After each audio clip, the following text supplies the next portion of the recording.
On voit ici une déformation de la courbure cervicale avec les premières et septièmes cervicales fixées sur la verticale et une mobilité horizontale centrée sur la quatrième cervicale.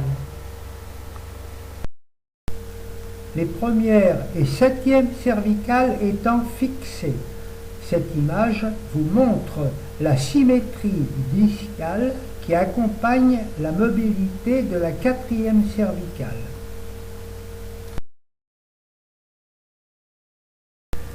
Ici, je représente la courbure cervicale à deux couleurs qui correspondent à deux orientations différentes à partir de la quatrième vertèbre.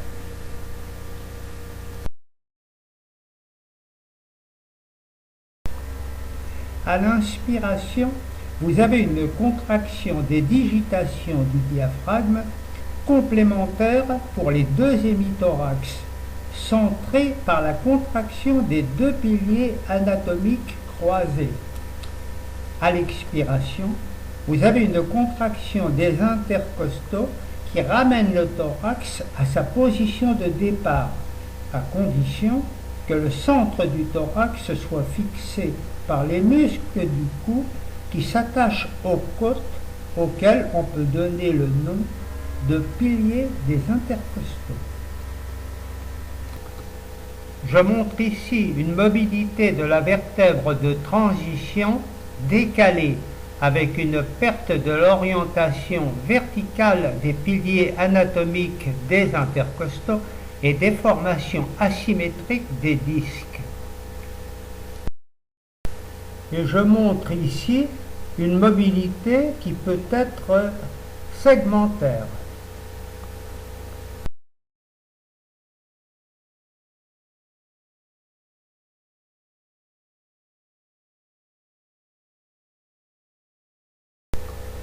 Je représente maintenant la verticale des piliers des intercostaux et des piliers du diaphragme liés à une déformation symétrique des disques de translation associés à la mobilité tibio-tarsienne et à droite une déformation asymétrique des disques.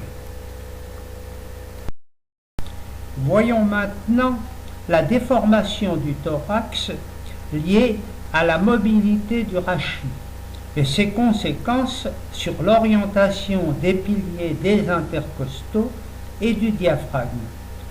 On voit ici les changements d'orientation.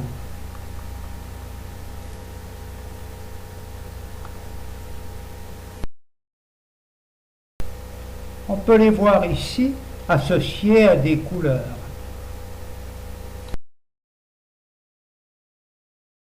Je montre ici un redressement de la courbure cervicale avec rotation inversée au-dessus et au-dessous de la quatrième cervicale.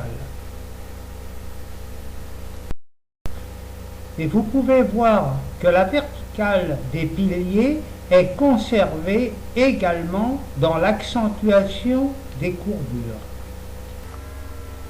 Je présente ici les trois espaces séparément liés à la mécanique du couple diaphragme-intercostaux. Nous sommes ici dans le cadre d'un déploiement uniforme du couple diaphragme-intercostaux.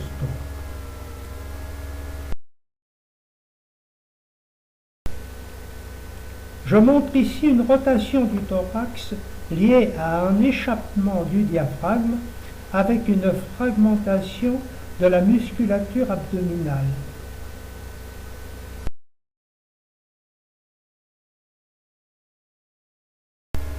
Nous devons évidemment lier l'échappement du diaphragme et la fragmentation abdominale et montrer que les piliers anatomiques ne peuvent plus jouer leur rôle d'intermédiaire à la contraction uniforme des digitations du diaphragme, car leur orientation dépend de la mobilité lombopelvienne.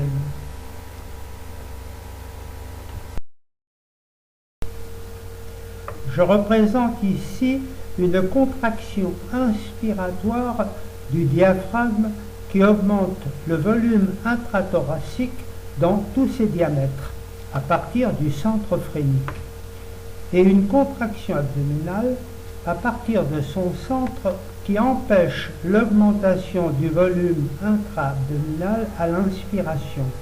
Les deux centres étant liés au vide pleural sont fixes. À partir de ces centres, l'expiration est inversée. Diminution du volume intrathoracique et conservation du volume intra-abdominal.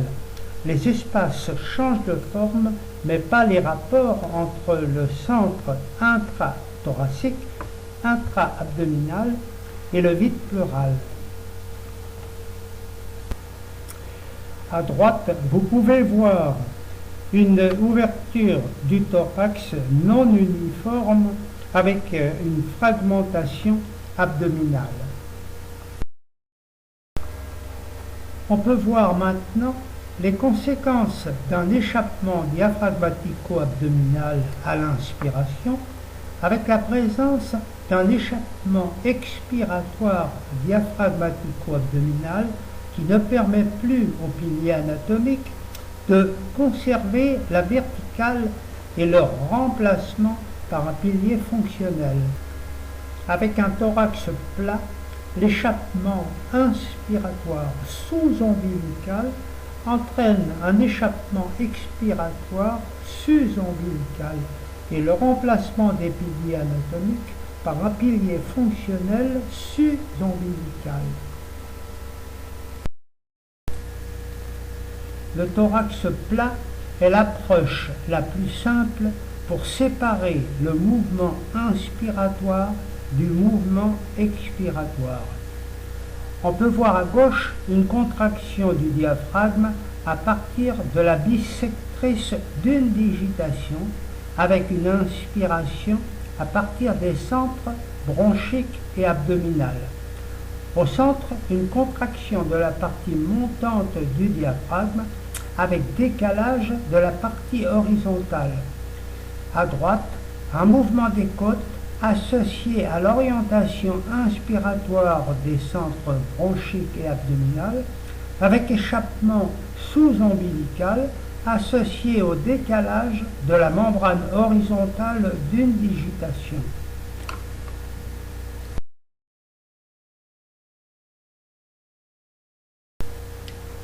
Avec un thorax plat ou épais, on peut voir le décalage des bissectrices lié au mouvement du thorax, ce qui modifie les rapports entre partie horizontale et verticale du diaphragme.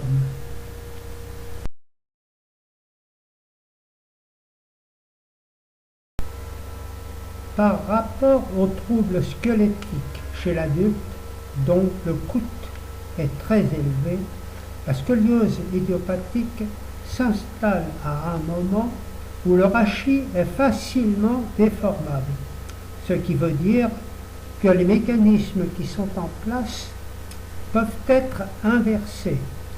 La maîtrise des transplantations tendineuses ou musculaires, associée aux moyens techniques qui existent aujourd'hui, à condition de disposer de gros moyens, évidemment, associée à une bonne connaissance des mécanismes diaphragmatico-intercostaux-abdominales, devrait permettre une autre approche de cette maladie.